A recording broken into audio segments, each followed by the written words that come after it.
butas na damit. Aray hilig na hilig kong ipangsuson sa mga polo. Tayo nga pala i-attend ng kasal ng aking kapatid. Yun ay sumunod sa akin, si Poroy.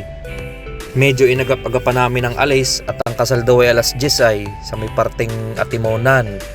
Kakoy tara. Naayat nasundo na ako sa aking mga pamangkin at rin mga kasama din. Kaway muna.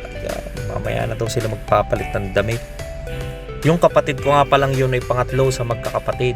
Isa siya sa mga taong kilala kong walang kaarte-arte sa katawan, napakasimpleng tao. Kaya nga naman siya nag-decide ding magpakasal. Hindi simplihan lamang din. Naay na at andini tayo sa simbahan. Ganda pala ng simbahan din, ba? Aray, mga abay. Kagaling din naman ang motif na rin. May beige, orange, or brown. Basta ako'y nagputi na lamang, bahala na sila. Aray nga pala yung mga kapatid ko. Ayun, si Grom. Pogi. Yun, si Sergey Bain. Naay na at nag-uumpisa na ang prosesyon. Aring mga ari ay kaibigan yata ni Poroy. College days pa lamang. Mamaya. Sakristan yan mamaya.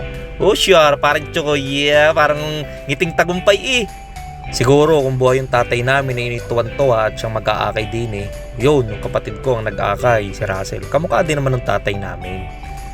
Primo de second dun lakad. Parang namamasyal sa plaza Para naman yung mga magulang ng bride.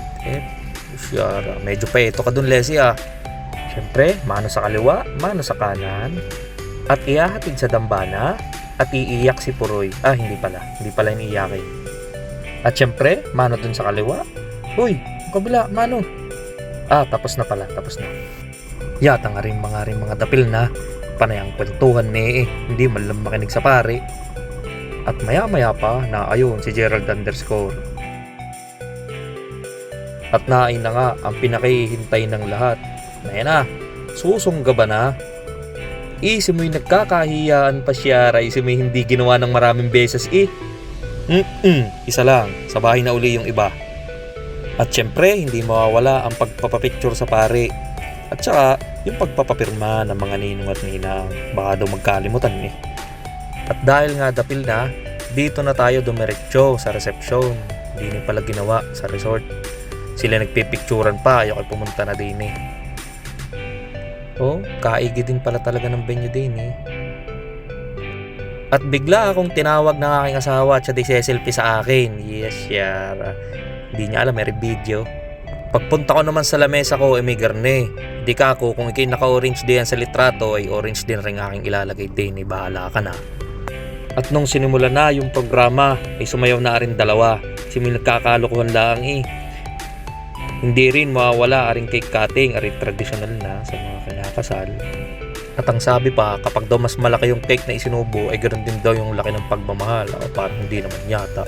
Sinubuan ako ni Kaya ng cake kasi may gagabigas ang laki At naay na, nagsalita ng maid of honor at best man. Isiniwalat na ang kalokohan ng bawat isa. Joke lang, baka maniwala pa biglang maghiwalay diyan mismo At nung mga oras na ako'y tinawag upang magbasbas ng pagkain. Dapil na nga At pagkatapos niyan, bago daw kumain, magpapapicture muna din sa dalawang are.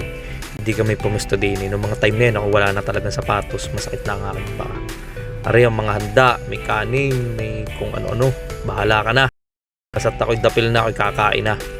Pagkatapos kumuha ng pagkain, binidyoan ko isa-isa rin mga are. Yung asawa kong walang kahilig-hilig sa pagkain. Aring aking anak din na hindi pihikan. At syempre ang aking ate, liit ng subo Pati pala ako. Haha.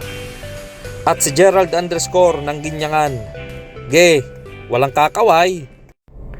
Ang kasal ay isang banal na seremonya kung saan pinag-iisang dibdib ang babae at lalaki at nangangakong mamahalin at alagaan ng bawat isa sa hirap at ginhawa habang buhay.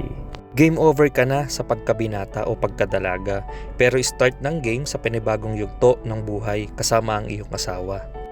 Dito, 2 players na kayo. Sa bawat stage ng kakaharapin nyo, madali man o mahirap, kaya nyo dahil dalawa kayong magtutulungan dito. At walang sukuan, kumbaga. Ang pag-aasawa raw ay hindi tulad ng kaning mainit na kapag iyong isinubo at ikaw ay napaso ay iyong iluluwa.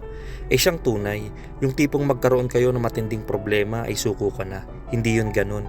Pag-ibig ang nagbuklod sa inyong dalawa, pinagtibay at binasbasa naman ito ng Diyos. Huwag niyong hayaan masira at paghiwalayin kayo ng dahil lamang sa problema.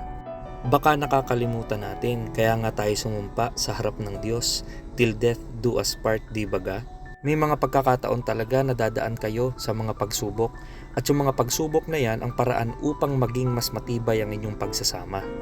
Lagi niyong tandaan na dapat laging may tiwala, respeto at pangunawa. Gayon din sa pagtanggap ng mga bagay na wala ang bawat isa na meron naman ang iba.